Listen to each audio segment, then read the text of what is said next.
திருப்பூர் மற்றும் கோயம்புத்தூர்ல ஜவுளித்துறை வந்து மிகவும் வந்து மோசமா பாதிக்க அடைய போகுது.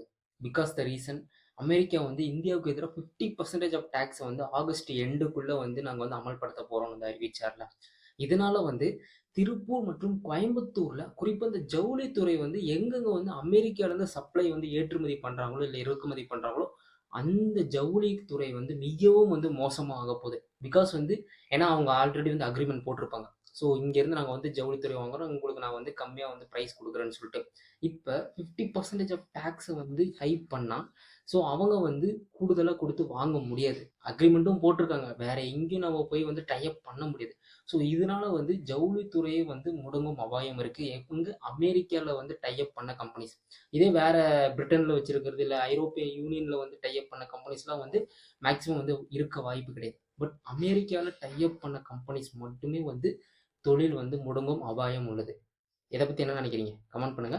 புரிஞ்சவங்க லைக் பண்ணிக்கோங்க, புரியாதவங்க ஷேர் பண்ணிக்கோங்க.